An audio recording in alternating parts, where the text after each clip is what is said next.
Holidays-nale, adu namma GT Holidays da.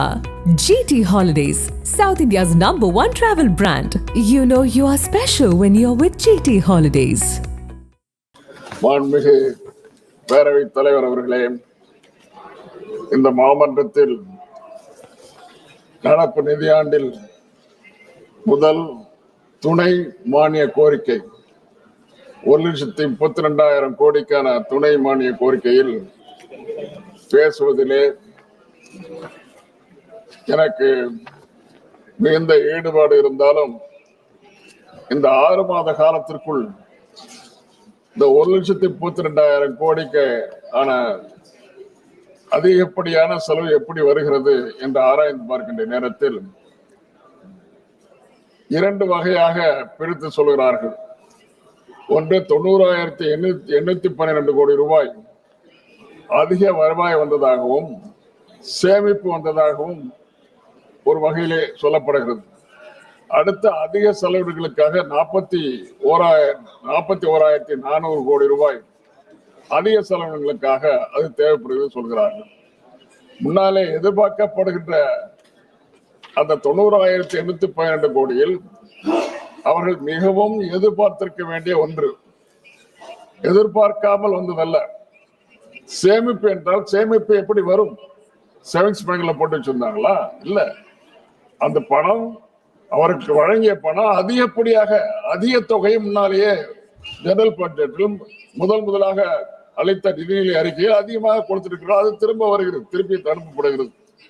அதே போல அவர்கள் எதிர்பார்க்காத ஒன்று என்று சொல்வதற்கு எந்த ஞாபகம் இல்லை. எப்படி என்று கேட்டால், பணம் அதிகமாக இருக்கின்ற காரணத்தால் திருப்பி அனுப்புகிறார்கள். அதற்கு பிறகு அதிக வருவாய் என்று சொல்கிறார்கள். எப்படி அதிக வருவாய் வரும்? அதிக வருவாய் என்றால் ஏதாவது அவருக்கு வணிகத்துறையில ஈடுபடுகின்ற இலாக்காக்கள் வைத்திருந்து அந்த வணிகத்துறையின் மூலம் அதிக வருவாய் வந்திருக்கிறதா? இல்லை. ஆக இரண்டுமே குளறுபடிகளாக நம்ப முடியாத ஒன்றாக இருக்கிறது மட்டுமல்ல, 41,455 கோடி ரூபாய் அதிக செலவினங்கள் வருகிறது. ஆகவே எங்களுக்கு இந்த நிதி இந்த மானிய கோரிக்கை நான் சேர்த்திருக்கிறேன் என்று அமைச்சர் அவர்கள் சொல்லுகிறார்கள். 41,455 கோடியில் 18,525 கோடி ரூபாய் உரமானியமாக இருக்கிறது. 9,500 கோடி ரூபாய் கச்சா எண்ணெய் நிறுவனங்களுக்கு கொடுக்கின்ற மானியமாக இருக்கிறது. இது ரெண்டும் ஆண்டுதோறும் எதிர்பார்க்கக்கூடிய ஒன்றுதான். உரமானியம் என்பது ஆண்டுதோறும் கொடுக்கப்படுகின்ற ஒன்று. அதே போல கச்சா எண்ணெய்க்கு கொடுக்கப்படுகின்ற பெட்ரோலியத்துறையில கொடுக்கப்படுகின்ற மானியம் என்பது ஆண்டுதோறும் வருகின்ற ஒன்று. இது எப்படி எதிர்பார்க்காமல் இருந்தார்கள்?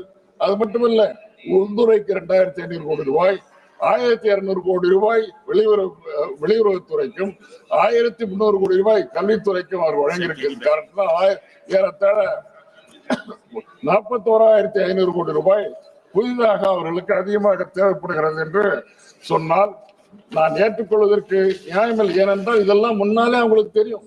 முன்னாலே அவர்களுக்கு தெரிந்திருந்தும் இந்த தொகையை ஏன் அவர்கள் முன்னாலே முதல்ல அறிவித்த நிதிநிலை அறிக்கையில சேர்க்கவில்லை என்றுதான் என்னுடைய கேள்வி. அவர்கள் பதில் உரைக்கின்ற பொழுது இதற்கு 90,812 கோடி ரூபாய்க்கும் அதே நேரத்தில் 41,450 கோடி ரூபாய்க்கும் உள்ள விளக்கத்தை அம்மையார் அவர்கள் தெரிவிக்க வேண்டும் என்று நான் கேட்டுக்கொள்ள விரும்புகிறேன். இந்த நிதி மானிய கோரிக்கையில் மிகவும் கவனமாக பார்க்க வேண்டியது என்னவென்றால், அவர்கள் IMF அகில உலக அகில உலக ஆணையம், அந்த ஆணையம் நிதி ஆணையம் என்ன சொல்கிறது? இவர்கள் இந்தியாவிலே தயாரிக்கப்படுகின்ற நிதி நிலை அறிக்கைகளும் அவர் கையாளுகின்ற கணக்குகளும் சரியாக இல்லை, எல்லாம் சப்ஸ்டாண்டர்டா இருக்குது, தரக்குறைவாக இருக்கிறது என்று சொல்வது மட்டுமல்ல, நம்முடைய நாட்டுடைய நிதிநிலையை அக்கௌண்டிங் ப்ரொசீஜர் எல்லாத்தையும் சப்ஸ்டாண்டர்ட் சொல்லி தரக்குறைவு என்று சொல்லி சி கிரேட் என்ற நிலைக்கு அவர்கள் தள்ளிவிட்டார்கள். இந்த சி கிரேடுக்கு போனதுக்கு மெயின் ரீசன் என்ன நியாயமான காரணங்கள் என்ன? ஏன்னா 10.1% இந்த நாட்டினுடைய வளர்ச்சி இருக்கும் என்று சொல்லப்பட்ட நிலையில் நிதிநிலை அறிக்கை முதலிலே வைக்கிற நேரத்தில் 10.1% இருக்கும் என்று சொன்னார்கள் ஜிடிபி. அதற்கு பிறகு இப்போது என்ன சொல்கிறார், 8.2% தான் ஜிடிபி என்று பிரதமரே ஒத்துக்கொண்டிருக்கிறார். ஆக 2% திடீரென்று குறைந்ததற்கு என்ன காரணம்? இப்படிப்பட்ட மோசமான நிலையிலே இந்திய பொருளாதார வீழ்ச்சி கண்டு கொண்டிருக்கின்ற காரணத்தினால் அவர்கள் தரக்குறைவா அந்த தரத்தை சி கிரேடுக்கு ABCD என்ற நிலையில் சி கிரேடுக்கு அவர்கள் தள்ளிட்டு இருக்கிறார்கள். ஆக இப்படிப்பட்ட நிலை உருவாவதற்கு காரணமாக இருந்த இந்திய அரசினுடைய பொருளாதார நடவடிக்கைகளில் நிச்சயமாக பலரும் சந்தேகப்படுகிறார்கள். டாக்டர் அரவிந்த் சுப்பிரமணியம், அதே போல டாக்டர் அருண்குமார், இவங்க 2 பேருமே இந்தியாவினுடைய மிகச்சிறந்த பொருளாதார நிபுணர்கள். அவர்களே இப்படி சொல்லியிருக்கிறார்கள். அவர்களே இதை நம்ப முடியாத நிலையில் இருக்கிறது என்று அவர்களே சொல்லியிருக்கிறார்கள். அது மட்டும் இல்ல, செஸ் வசூல் பண்றாங்க. செஸ் வரி, இந்த செஸ் வரி ஆண்டுதோறும் வசூல் பண்றாங்க. செஸ் வரி குறிப்பிட்ட காலத்திற்கு குறிப்பிட்ட துறையில் அதை வசூல் செய்வாங்க. அந்த நிலை சரியான பிறகு அதை திரும்ப பெற்றுக்கணும். அதே நேரத்தில் குறிப்பிட்ட இலாக்காவுக்கு அந்த பணம் போய் சேரணும், செஸ் வரி போய் சேரணும். அப்படி போகல. குறிப்பா 1975 போடப்பட்ட பெட்ரோலிய செஸ் வரி இன்று வரை 50 ஆண்டுகளா தொடர்ந்து கொண்டிருக்கிறது. கிட்டத்தட்ட 2.9 லட்சம், கிட்டத்தட்ட 3 லட்சம் கோடி வசூலா இருக்கிறது. இந்த 3 லட்சம் கோடி 2.296,000 கோடி வசூலானதுல 902 கோடி மட்டும்தான் பெட்ரோலியத்துறைக்கு போகிறது. பெட்ரோலியத்துறையில OIDB என்ற ஒரு நிறுவனம் இருக்கிறது, ஆயில் இண்டஸ்ட்ரி டெவலப்மெண்ட் போர்டு. இந்த ஆயில் இண்டஸ்ட்ரி டெவலப்மெண்ட் போர்டுக்கு இந்த 2,95,000 கோடி அங்கே போயிருக்கணும். ஆனா போனதா இல்ல. அங்கே போயிருந்தா புதுசா திட்டங்கள் வந்திருக்கும். இந்த எண்ணெய் பற்றாக்குறை, கச்சா எண்ணெய் பற்றாக்குறை 20% மேல இருக்குது. 80% இம்போர்ட் ஆகுது, வெளிநாட்டிலிருந்து இம்போர்ட் ஆகுது. இந்த இம்போர்ட் வெளியுறவுத்துறையிலிருந்து இம்போர்ட் ஆகிற நிலை இல்லாமல் போயிருக்கும். ஆகவே இப்படிப்பட்ட ஒழுங்கினங்களுக்காகத்தான் IMF துறை இன்றைக்கு சி கிரேட் என்று நம்மை தாழ்த்திருக்கிறார்கள் என்பதை நான் கவலையோடு தெரிவித்துக் கொள்ள விரும்புகிறேன். இப்போது அது மட்டுமல்ல, அவருடைய துறை, இந்த இந்தியனுடைய நிதித்துறை அவருடைய இந்தியாவில் இருக்கின்ற மற்ற துறையை நம்ம சரியாக நடத்துவதில்லை. எப்படி நடத்துவதில்லை என்றால் இப்படித்தான், செஸ் வரி வாங்குறாங்க, வாங்கிட்டு இவங்களே எடுத்துக்கிறாங்க. 902 கோடி ரூபாய் மட்டும் பெட்ரோலியத்துறை கொடுத்துட்டு மீது 2,90,000 கோடிக்கு மேல அவங்களே வச்சுக்கிறாங்க. இது நியாயமா என்பதை கேட்க விரும்புகிறேன். ஒண்ணு, இதை போலத்தான் மாநில அரசுகளையும் ஏமாற்றுகிறார்கள். I need some 5 or 10 minutes, please. மாநில அரசுகளை ஏமாற்றுகிறார்கள். எப்படி ஏமாற்றுகிறார்கள்? மன்ரேகா திட்டம். இந்த மன்ரேகா திட்டத்தை காந்தி பேருக்கிறதால இன்னைக்கு மாத்திரத்தை முயற்சி பண்ணுகிறாங்க. மிக மோசமான நிலையில இந்த அரசு போய் கொடுக்குறது இதே ஒண்ணு எடுத்துக்காட்டு. இன்றைக்கு 100 நாள் வேலை திட்டம் குறைந்து போய் கொண்டே இருக்கிறது மட்டுமல்ல, 30 கோடியை மனித நாட்கள் தமிழகத்திற்கு இருந்த நிலை மாறி இன்றைக்கு 12 கோடி மனித நாட்கள் மட்டும் நம்ம தமிழ்நாட்டுக்கு ஒதுக்கீடு செய்யப்பட்டிருக்கிறது என்றால் இதை விட கேவலம் என்னவாக இருக்க முடியும்? 1,290 கோடி ரூபாயை மாநில அரசுக்கு ஒன்றிய அரசு தரணும். இதுவரைக்கும் தந்தபாடு இல்லை. 1,290 பொருள்களுக்காக வழங்கிய தொகை, தமிழ்நாடு அரசு பொருள்களுக்காக வழங்கிய தொகை இதுவரை அவர்களுக்கு வழங்கப்படவில்லை. அது மட்டுமல்ல, ரயில்வே துறையில 31,450 கோடி திட்டம். அந்த திட்டத்துல 301 கோடி மட்டும் தான் ரயில்வே திட்டங்களுக்கு ஒதுக்கி இருக்காங்க. அப்ப என்ன அர்த்தம்? 0.95%, 1% கூட இல்லை. ஆனால் தமிழகத்திலிருந்து மத்திய அரசுடைய வரி வருவாய் கொடுக்கப்படுவது 1 லட்சம் கோடி. இந்த 1 லட்சம் கோடி வாங்கிட்டு 301 கோடி மட்டும் கொடுத்திருக்காங்க சொன்னா அது எப்படி சரியா வரும்? ரயில்வே துறைக்கு 301 கோடி, இது எப்படி சரியா வரும்? மெட்ரோ ரயில் திட்டம் 5 வருஷத்துக்கு முன்னால் நாங்க திட்டங்களை அனுப்பிச்சோம். 5 வருஷத்துக்கு முன்னால அனுப்பிச்ச திட்டத்துக்கு கொஞ்ச நாளைக்கு முன்னால திருப்பி அனுப்புறாங்க திட்டம்.